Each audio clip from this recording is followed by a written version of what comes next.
नमस्कार दोस्तों सबसे पहले प्लीज प्लीज प्लीज अगर आपने हमारा चैनल अभी तक सब्सक्राइब नहीं किया है तो प्लीज उसे सब्सक्राइब करें, हमारे वीडियोस को लाइक करें और बेल आइकन दबाना ना भूलें, क्योंकि उसके द्वारा आपको ये पता लगेगा कि हम अगले एपिसोड में क्या लेके आने वाले हैं। दोस्तों, आज एक बार दोबारा मैं ये बात क्लियर करना चाहता हूं कि हमारे इस चैनल का उद्देश्य क्या है। तो दोस्तों, इस चैनल का उद्देश्य केवल कुछ जानकारी, कुछ आंकड़े इनका प्रदर्शन करना नहीं है। इस चैनल का उद्देश्य है कुछ ऐसे इनपुट, कुछ ऐसी जानकारियां आपके साथ शेयर करना, ताकि हमारे देश में खुद व्यवसाय करने की इच्छा, जिसे हम अंग्रेजी में एंटरप्रेन्योरशिप बोलते हैं, उसको जगाया जा सके। और दोस्तों, आज जो एपिसोड हम आप लोगों के साथ शेयर करने जा रहे हैं, ये एपिसोड उन लोगों के लिए बहुत महत्वपूर्ण है जो खास तौर पर ग्रामीण भारत से जुड़े हुए हैं। अगर आप ग्रामीण क्षेत्र से जुड़े हैं और आपकी खुद की कुछ करने की इच्छा है, तो इस एपिसोड को देखने के बाद आपके अगर जो भी प्रश्न हो, जो भी सवाल हो, उसको ये जो स्क्रीन पर ईमेल आईडी दिख रही है, इस पर आप शेयर करें। मैं जल्द से जल्द आपको उसका रिप्लाई करने का उत्तर देने की कोशिश करूंगा। तो दोस्तों, आज हम बात करने वाले हैं चैप्टर नंबर 15 की। इसमें पशु और सब्जियों के फैक्ट, जिसे हम वेजिटेबल और एनिमल फैक्ट्स बोलते हैं, और इसके अलावा कुछ ऑयल्स, ये उन सबसे मिला जुला कमोडिटी ग्रुप है। तो दोस्तों, इस समूह में लगभग 158 उत्पाद हैं, लेकिन चीन इसमें से केवल 14 उत्पादों का ही हमारे देश में निर्यात करता है। और दोस्तों, इन 14 उत्पादों में भी हम यहाँ पर केवल उन 5 टॉप के उत्पादों की चर्चा करने वाले हैं, जिसमें चीन का शेयर भारत के इन 5 उत्पादों के कुल आयातित मूल्य के शेयर में सबसे ज्यादा है। तो ये हैं दोस्तों वो टॉप 5 कमोडिटीज या उत्पाद।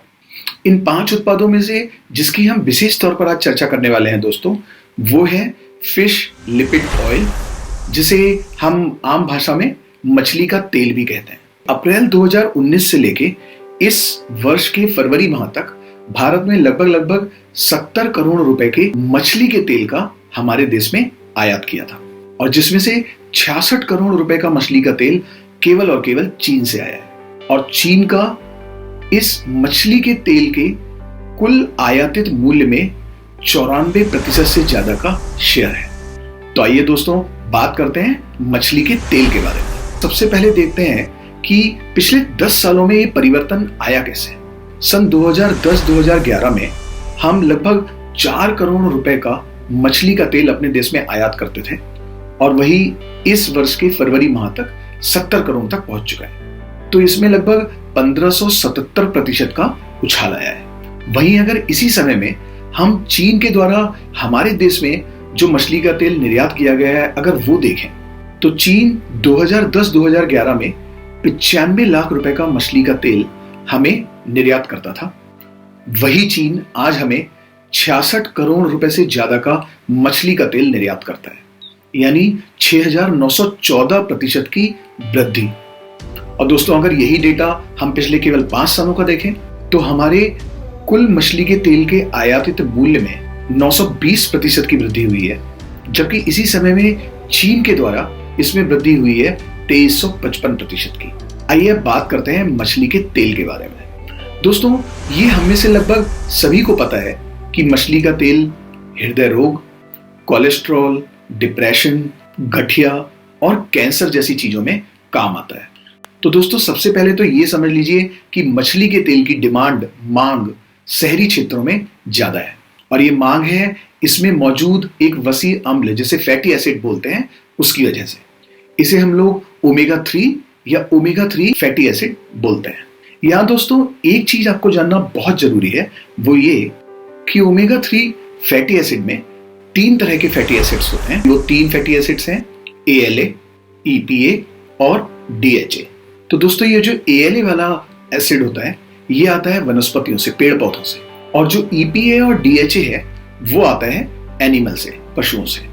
काफी लोगों को ये बात नहीं पता होगा कि ओमेगा 3 फैटी एसिड का जो विशेष लाभ है, वो हमें ज्यादा से ज्यादा मिलता है EPA और DHA के द्वारा। चूंकि काफी ऐसी जनसंख्या है जो शाकाहारी है, तो आपने देखा होगा कि डॉक्टर शाकाहारी लोगों को सलाह देते हैं कि वो फ्लैक्स ऑयल, जिसे हम अलसी का तेल बोलते हैं, उसका सेवन करें, एक चिया सीड्स होते हैं उनको ले लें, अखरोट के लिए कहा जाता है, कनोला या राई का तेल होता है उसको लेने की बात कही जाती है, और इसके अलावा सोयाबीन के तेल को लेने की भी बात होती है। और हमेशा डॉक्टर्स यही कहते हैं कि ये सब भी ओमेगा 3 रिच होता है। दोस्तों, हिंदुस्तान में और बाहर भी ओमेगा 3 के कैप्सूल मिलते हैं। विज्ञान ये कहता है कि एक व्यक्ति औसतन अगर 1 ग्राम, जो कि 1 टीस्पून में होता है, अगर DHA या EPA ले ले तो वो उसके लिए काफी है। लेकिन दोस्तों क्या है कि चूंकि ये मछली का तेल है तो इसमें गंध भी आती है, तो इसलिए कैप्सूल का चलन ज्यादा है, कैप्सूल की डिमांड ज्यादा है। तो दोस्तों अब बात करते हैं कि इस मछली के तेल का भारत में कहां कहां उपयोग होता है। मछली के तेल के हमारे देश में आयातक बहुत ही सीमित है, और अगर मैं अपनी रिसर्च के अनुसार बताऊं आप लोगों को, तो केवल एक ही बड़े आयातक हैं जो मछली का तेल हमारे देश में आयात करते हैं, और इसका मुख्य उपयोग या तो मछली के तेल को रीप्रोसेस करने में होता है या फिर उसके कैप्सूल बनाने में होता है। एक रिसर्च के अनुसार दोस्तों 2025 तक विश्व में मछली के तेल का कारोबार 60,000 करोड़ से ऊपर का हो जाएगा, और एशियाई बाजार जिसमें भारत और चीन भी आते हैं उसमें इसकी सबसे ज्यादा मांग होने वाली है। तो इसका मतलब यह है दोस्तों कि इसकी जबरदस्त डिमांड है, और जैसा कि मैंने आपको पहले भी बताया कि शहरी क्षेत्र में इसकी मांग बहुत ज्यादा है, क्योंकि वो काफी पढ़ लिख जाते हैं, उनको ये चीजें ज्यादा समझ में आती हैं और वो कोशिश करते हैं कि अपने खाद्य पदार्थों में कहीं ना कहीं इसका सेवन करें। दोस्तों, अमेरिका में हर वर्ष 750 करोड़ मूल्य से ज्यादा का मछली का तेल उपयोग में लाया जाता है, और वहां पे कुछ ऐसी फूड कंपनीज भी हैं जो दूध में, दही में, अनाज होता है उसमें, चॉकलेट्स में, कुकीज में, जूस में, और ऐसे कई फूड हैं जिसमें मछली के तेल को मिलाया जाता है या ऐड किया जाता है। दोस्तों, अगर आपको इस व्यवसाय से जुड़ना है और अगर इसकी ट्रेनिंग कहाँ होती है उसके बारे में जानना है, इसका उत्पादन कैसे किया जाए उसके बारे में जानना है, इसकी मार्केटिंग के बारे में जानना है, तो प्लीज ये जो आपकी स्क्रीन पर ईमेल आईडी आ रही है आप इसके द्वारा मुझसे कांटेक्ट करें। और अगर आपको ये एपिसोड अच्छा लगा हो तो प्लीज इसे लाइक करें, इस चैनल को सब्सक्राइब कीजिए और इसे दूसरों से शेयर भी कीजिए। धन्यवाद।